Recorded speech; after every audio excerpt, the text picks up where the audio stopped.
வந்து சொன்னது ஒரு டபுள் கேமா இருந்தது. அதுக்கு வந்து நீ கம்பெனி கிட்ட நீ நல்லா சிரிச்செல்லாம் பேசிட்டு, நீ போய் திவாகர் கிட்ட என்ன பேட் டச் பண்ணேன்னு சொல்லும்போது, இட்ஸ் லைக் ஒரு டபுள் கேமா ஃபீல் ஆகுதா? அப்படி இருந்தது பார்க்கும்போது. ஒரு ராங் அக்யூசேஷன்லாம் இல்லை.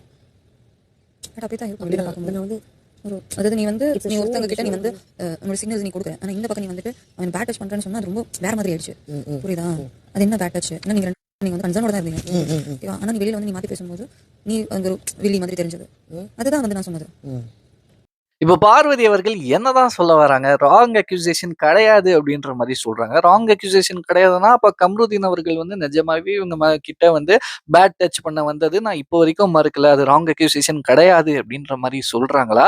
அப்படி இல்லன்னா நான் கம்ருதீன பத்தி தப்பா சொல்ல நினைக்கல அப்படின்ற மாரி சொல்ல வராங்களா? அப்படின்றத பத்தி எனக்கு புரியல.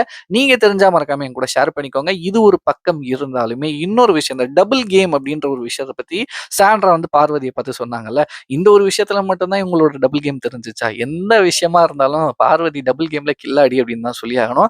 இப்போ சாண்ட்ரா கிட்ட பேசிட்டு இருக்காங்க. கொஞ்ச நேரம் கழிச்சு பின்னாடி போயிட்டு சாண்ட்ரா இந்த மாரி சொன்னாங்க, அந்த மாரி சொன்னாங்க. ச்சே! எப்படி விளையாடுறாங்க பாருங்க. எப்ப பாரு அழுதுகிட்டே இவங்க பின்னாடி எல்லாருமே வந்துரணுமா அப்படின்ற மாரி சொல்லுவாங்க. சாண்ட்ரா முன்னாடி வந்து நீ ஆடு, நீ ஆடு சாண்ட்ரா. இது உன் ஆட்டம், உன் காலம் அப்படின்ற மாரி மோட்டிவேட்டும் பண்ணிட்டு இருப்பாங்க.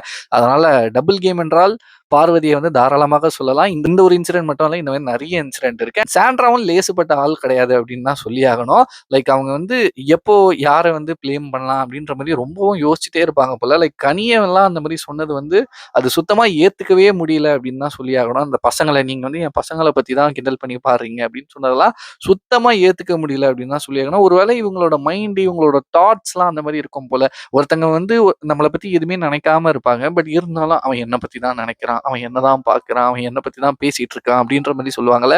அந்த மாதிரி தாட்ஸ் வந்து சாண்ட்ரா மண்டையில ஓடிட்டே இருக்கும் போல. அதனால இந்த மாதிரிலாம் நினைக்கிறாங்க போல. இதை பத்தி நீங்க என்ன நினைக்கிறீங்களோ மறக்காம என் கூட ஷேர் பண்ணிக்கோங்க. பாய்.